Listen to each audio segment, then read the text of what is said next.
Helo na, Adam o dwi, a heddi mae Beca Broga a Dewi Dreinog yn tyfu ffrwythau. Grow fruit, tyfu ffrwythau. Mae modd tyfu ffrwythau ym mhob ran o'r byd, across the whole world, ym mhob ran o'r byd, ac yma yng Nghymru hefyd, and in Wales, yng Nghymru hefyd. Mae modd tyfu afalau, apples, mefus, strawberries, mafon, raspberries. Hoffech chi ddysgu sut i dyfu ffrwythau? Would you like to learn how to grow fruit? Sut i dyfu ffrwythau? Mae sawl ffordd i fwyta mefus yn yr ardd. Mae sawl ffordd, there are many ways, sawl ffordd i fwyta mefus yn yr ardd.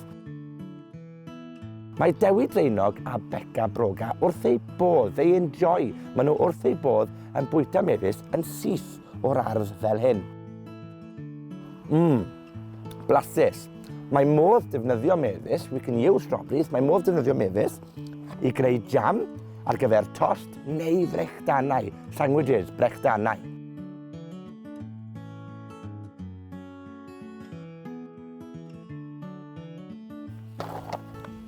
Mae angen trywel,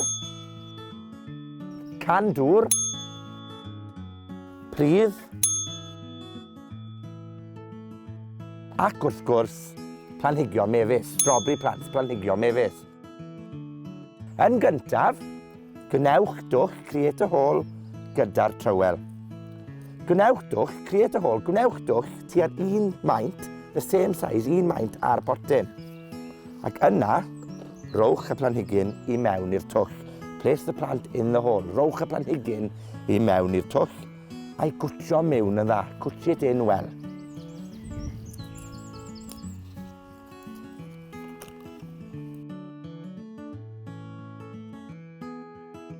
Mae'n rhaid dyfrio water, dyfrio planhigion mefus pan fydd y pridd yn sych, dry, pan fydd y pridd yn sych.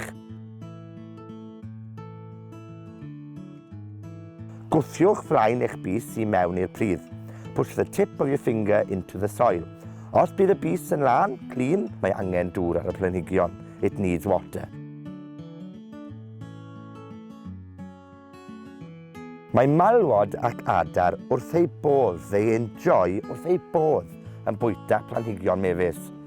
Cofiwch gadw llygad ar y planhigion. Keep an eye on the plants. Cadwch llygad ar y planhigion.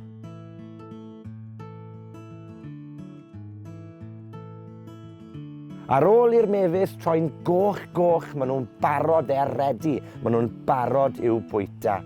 Ac mae mefus yn fwyd iach, healthy, yn llawn vitamin C ac yn flasus, delicious, blasus.